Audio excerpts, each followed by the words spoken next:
현대리님, 저번에 연말정산 결정세액이요. 얼마 나왔어요? 전 매달 원천징수세액을 120% 신청해서 결정세액은 마이너스예요. 마이너스요? 신용카드 사용액과 의료비 지출액도 늘어나서 소득공제 금액과 세액공제 금액도 늘어났어요. 정말요? 연말정산 환급 받으면 한턱 쏘세요. 근데 김사원 이거 너무 어려워. 주택자금 공제, 신용카드 공제, 의료비 공제, 보험료 공제 너무너무 공제할 게 너무 많아요. 이럴 때는 전문가가 있어요. 누군데요? 전문가에게 도움을 요청해보세요. 누군데요? 바로 국세청세 한남! 국세청세 한남! 국세청세 한남! 도와줘! 도와줘! 국세청 유튜브 구독자 여러분, 혹은 국세청을 처음 찾으신 여러분, 안녕하십니까? 저는 진행을 맡은 김교준입니다. 옆에 계신 분은 이도원 조사관이라고요. 세안을 하시는 아닙니다. 세금을 안내해드리는 남자 되겠습니다. 이번에는 본격적인 얘기를 좀 나눠볼까 하는데요. 그렇습니다. 자, 그는 이번 시리즈의 특징이 바로 이 난이도별에 나눠가지고 정보를 제공하는 것이 있습니다. 그렇습니다. 맞춤형 서비스. 그렇습니다. 그렇습니다. 거기에 플러스 절세 전략에 조금 더 포커스를 맞춰보도록 하겠습니다. 와, 이거 한 1000만 뷰 나오는 거 아닌가요? 국세청이 알려주는 절세 전략? 1억 갑시다.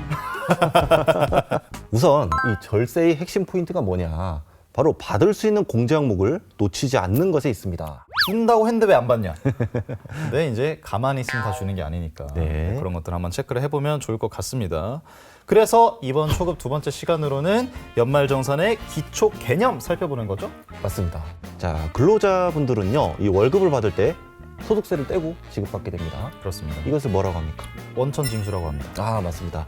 자, 이렇게 원천징수된 세액을 A1이라고 한번 해보죠. 네, 자, 이것을 기납부했다고 해서 다른 말로는 기납부세액이라고도 하는데요. 그렇습니다. 자, 그런데 이 소득세를 뗀다고 했는데 어떤 기준에서 떼느냐? 바로 근로소득 간이세액표에 따라 계산된 금액입니다. 네, 이 근로소득 간이세액표라는 것은요, 이 월급 금액 구간에 따라서 이 원천징수해야 될 그런 세금을 정해놓은 겁니다. 구간을 미리 정해놓은 거죠. 그렇습니다. 그러면 간략하게 계산됐다는 얘기가 되는데 한번 정확하게 한번 계산해봐야 되지 않겠습니까? 그렇습니다. 이제 공제사항이라는 게 있으니까 그런 것들을 정확하게 반영해서 이제 개별 이 세금액을 정해야겠죠. 그렇습니다. 자, 이렇게 정확하게 계산한 소득세를 우리는 결정세액이라고 하고요. 그렇습니다. B1이라고 한번 해보겠습니다. 네. B1.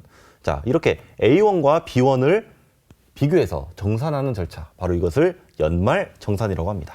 그러니까 기납부세액과 결정세액을 비교해서 만약에 기납부세액이 더 많다면 환급을 받는 것이고요.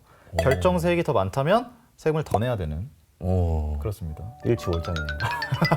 정리를 한번 해볼게요. 네. 자, 결정세액 B1에서 기납부된 세액 A1을 차감을 하면 이 연말정산 결과 환급을 받을 수 있는지 혹은 이 추가로 납부를 해야 되는지를 확인할 수 있습니다. 그렇습니다. 예. 자, 그러면 우리는 이 연말정산 결과 환급을 받기 위해서는 교준 씨 어떻게 해야 될까요? 결정세액을 줄이거나 네. 아니면 이미 낸 돈을 예. 늘리거나. 정답입니다. 그렇습니다. 네. 정답입니다. 결국 결정세액이 중요합니다. 왜냐? 우리가 연말정산 결과 결국은 부담하는 세액은 결정세액이거든요. 그렇습니다. 네, 따라서 우리는 이 절세를 위해서는 이 결정세액을 줄이는 데 집중을 해야 된다라는 말씀을 드리고 싶습니다. 혹시 그럼 기납부세액에서 뭔가 좀 조정을 줄 수 있는 방법은 없습니까? 아, 어디서 뭐 들은 게 있나 봐요. 제가 있는 건 아니고. 자, 우리가 원천징수하는 세액은 어떻게 계산이 됩니까? 바로 근로소득 간이세액표에 따라 계산된 금액이죠. 그렇습니다. 네, 그 금액의 100%, 즉 그 금액 자체를 원천징수하는 것이 바로 원칙입니다. 하지만 근로자들은 그 금액의 120% 또는 80%를 원천징수해 주세요라고 선택을 할 수가 있습니다. 그러니까 120을 줬는데 결정세액이 80이어서 40을 돌려받나, 100을 네. 냈는데 결정세액이 80이어서 20을 돌려받나. 네. 사실 어차피 똑같은 건 똑같으니까 맞습니다. 결과적으로 결정세액을 줄여야 된다. 이게 핵심이 되겠습니다. 핵심입니다. 그렇다면 이 결정세액을 결정하는 구조는 무엇인지, 도대체 어떻게 결정세액이 결정이 되는 것인지 이걸 이해를 하셔야 어느 부분에서 결정세액을 줄일 수 있는지를 아실 수 있겠죠. 네, 맞습니다. 그림 한번 보시죠. 어렵지 않습니다. 여기 보시면 이러한 과정으로 계산이 된다 보실 수 있습니다. 맞습니다. 자, 우리의 목적은 뭡니까?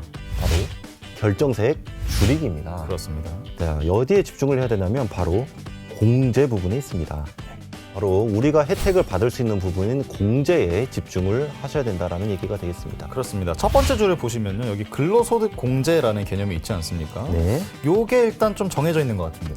맞습니다. 근로소득 공제라는 것은요, 이 총 급여의 그 금액에 따라서 이 계산되는 그런 산식이 정해져 있습니다. 이미 정해져 있다. 맞습니다. 그러면은 요거는 어차피 어쩔 수 없는 거니까 건너뛰고요. 소득 공제와 세액 공제 감면이라는 항목이 있지 않습니까? 맞습니다. 여기서 헷갈리실 수 있습니다. 소득 공제와 세액 공제가 무슨 차이냐? 라고 생각하실 수 있거든요. 네, 오늘의 아주 핵심적인 내용이라고 볼 수 있습니다. 네. 자, 어떤 차이가 있냐면 소득공제는 이 소득 금액에서 차감을 해주는 구조거든요. 자, 그래서 소득 자체를 낮춰준다라고 이해하시면 쉽고요. 아, 네. 예, 그리고 세액공제는 이 아래쪽에 있는데 이 세율이 적용된 그런 산출세액에서 차감을 해줍니다. 요게 이제 예. 앞에 때리냐 뒤에 때리냐네요. 맞습니다. 자, 세액공제는 그래서 내야 할 세금을 좀 낮춰준다라고 생각하시면 되겠습니다. 사실 이 개념이 와닿지 않을 것 같아서 그렇습니다. 제가 사례를 준비해봤습니다. 네. 숫자 나옵니다. 네. 가시죠. 자, 근로소득 금액이 1,000만 원이라고 하고요. 네. 그리고 소득공제액, 세액공제액 모두 50만 원이라고 해보겠습니다. 그렇습니다. 네, 50만 원이 이제 어떻게 적용이 되는지를 보시면 비교가 좀 될 텐데요. 자, 근로소득 금액에서 소득공제액을 차감을 합니다. 네. 얼마가 됩니까? 950만 원이죠. 그렇습니다. 바로 이것을 우리는 세율이 적용되는 과세표준이라고 합니다. 그렇습니다. 네, 그러면 이 과세표준에다가 기본 세율을 곱해주는데 950만 원은 바로 이 적용되는 세율이 6%입니다. 6%. 그 구간에 네, 그러면 950만 원에서 6%를 곱해주면 산출세액이 나오는데요. 네. 얼마입니까? 한 57만 원 정도 나오겠네요. 정확하게 네, 맞추셨나요? 대본에 써져 있을 거예요. 네. 지금 57만 원이 산출 세액인데 예, 예. 아까 세액 공제도 50만 원이라면서요. 그렇습니다. 그러면 여기에서 50만 원을 빼주는 겁니까? 맞습니다. 자, 이 산출세액 57만 원에서 세액공제액 50만 원을 차감을 하면 7만 원이 나오는데 바로 이 7만 원이 결정세액이 되는 것입니다.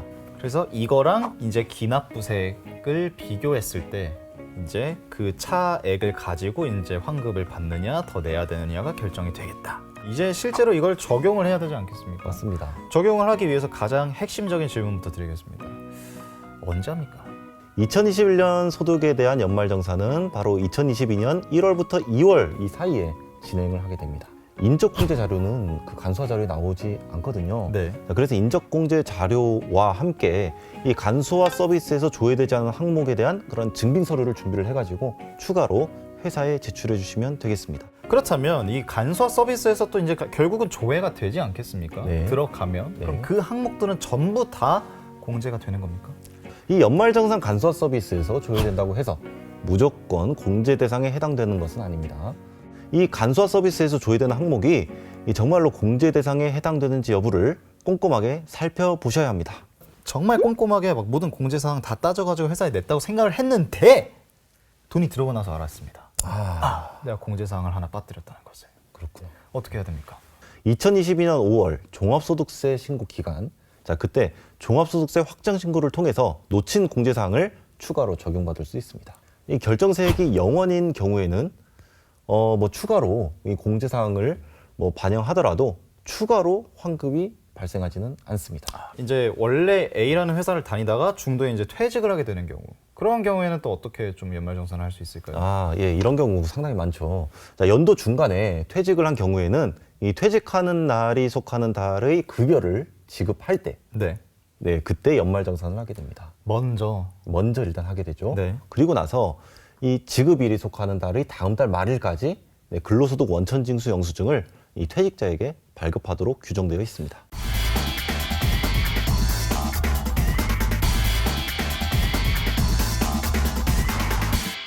이렇게 연말정산의 기초 개념 두 번째 시리즈를 좀 함께 해봤습니다. 다음엔 어떤 내용으로 갈까요? 네, 다음 내용은 다음 시간에 알려드리도록 하겠습니다. 안 알려주네요. 미리 안 알려주네요. 알겠습니다. 네. 저희는 또 다음 영상에서 같은 주제로 또 새로운 내용으로 찾아뵙도록 하겠습니다. 바로 다음 영상에서 뵙겠습니다. 여러분